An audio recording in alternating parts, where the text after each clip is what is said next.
Day to day blogs ಏನಿದೆ, day to day activities ಏನಿದೆ ಅದನ್ನ ಮಾಡಬೇಕು ಒಂದು ಪ್ರಯತ್ನ. ಸೊ ಈ ಮೂರು ರೆಡಿಯಾಗಿದೆ. ಇದರಲ್ಲಿ ಏನು ಮಾಡ್ಬೋದು ಅನ್ನೋದ ನಾನು ಈಗ ಓಟ್ಸ್ ಮಾಡೋಣ ಸ್ವಲ್ಪ ಅಂದ್ಬಿಟ್ಟು ಹಾಲು,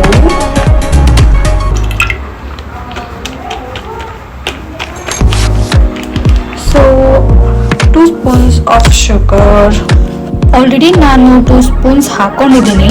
ಹಾಗೆ ಸ್ವಲ್ಪ ನೀರು, ಇದಕ್ಕೂ ನಾನು 2 ಸ್ಪೂನ್ಸ್ ಆಲ್ರೆಡಿ ಅವಾಗಲೇ ತೊಗೊಂಡಿದ್ದೀನಿ. ಎಷ್ಟು ತೊಗೋಬೋದು, ಬಟ್ ನಾನು 3 ಸ್ಪೂನ್ಸ್ ತೊಗೊಂಡಿದ್ದೀನಿ ಡೈಲಿ, ಹಾಗೆ ನಾನು ತೊಗೊಳೋದು. ಸೊ ಗ್ಯಾಸ್ ಮೇಲೆ ಇಕ್ಕಿದ್ದೀನಿ. ಒನ್ಸ್ ಇದು ಬಾಯ್ಲ್ ಆದಮೇಲೆ ಬಂದಾದಮೇಲೆ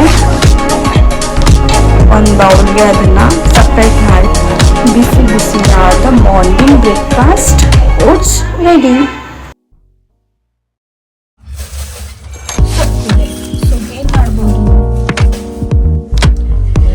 ಏನು ಬೇಕಾದರೂ ಮಾಡ್ಬೋದು, ಬಟ್ ನಾನು ಮಾತ್ರ ಅಂದ್ಕೊಂಡಿರೋ ಪ್ರಿಪೇರ್ ಮಾಡಿದ್ದೀನಿ.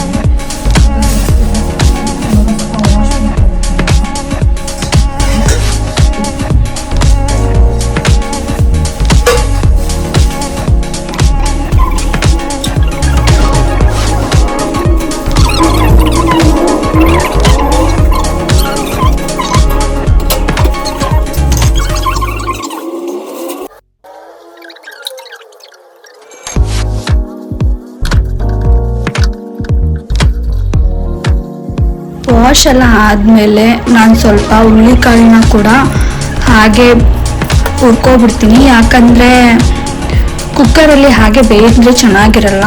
ಹುರ್ಕೊಂಡಷ್ಟು ಬೇಯಿಸ್ಕೊಂಡ್ರೆ ಬೇಗ ಕಾಳು ಕೂಡ ಚೆನ್ನಾಗಿ ಬೇಯುತ್ತೆ ಮತ್ತು ಟೇಸ್ಟ್ ಕೂಡ ಚೆನ್ನಾಗಿ ಬರುತ್ತೆ ಸಾಂಬಾರಿಗೆ.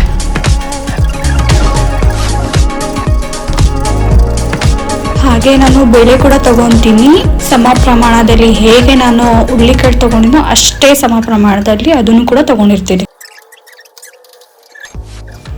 ಸೊ ಎಲ್ಲ ವಾಶ್ ಆದಮೇಲೆ ಕೆಳಗಡೆ ಸ್ವಲ್ಪ ಬೇಳೆ ಮತ್ತು ಹುರುಳಿಕಾಳು ಹಾಕಿ ಅರ್ಧ ಸೊಪ್ಪು ಹಾಕಿ ಅದ್ರ ಮೇಲೆ ನೀವು ಮತ್ತೆ ಮಿಕ್ಕಿರೋ ಹುರುಳಿಕಾಳು ಮತ್ತು ಬೇಳೆನ ಹಾಕಿ ಸೊಪ್ಪನ್ನ ಹಾಕಿ ಸಾಲ್ಟ್ ಎಲ್ಲ ಹಾಕ್ಕೊಂಡು ಎಷ್ಟು ಬೇಕಷ್ಟು ನೀರು ಹಾಕ್ಕೊಂಡು ಅದನ್ನು ಮುಚ್ಚಿ ನಾನು ಒಂದು 2 ವಿಷಲ್ ಬರೋ ತನಕ ವೇಟ್ ಮಾಡ್ತೀನಿ.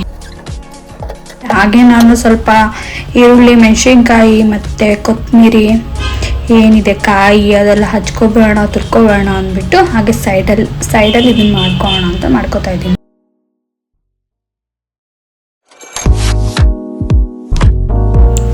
ಸೊ ಫೈನಲ್ ಔಟ್ಪುಟ್ ಹೇಗೆ ಬಂತು ಅಂದರೆ ನೀವೇ ನೋಡಿ ಹೇಗೆ ಬಂದಿದೆ ಅಂತ. ಬಸ್ಸಾಂಬಾರ್ ಮತ್ತು ಅದ್ರ ಪಲ್ಯ ಎಲ್ಲ ತುಂಬ ಸಖತ್ತಾಗಿತ್ತು, ಟೇಸ್ಟಿಯಾಗಿತ್ತು. ಒಂದ್ಸತಿ ನೀವು ಕೂಡ ಟ್ರೈ ಮಾಡಿ.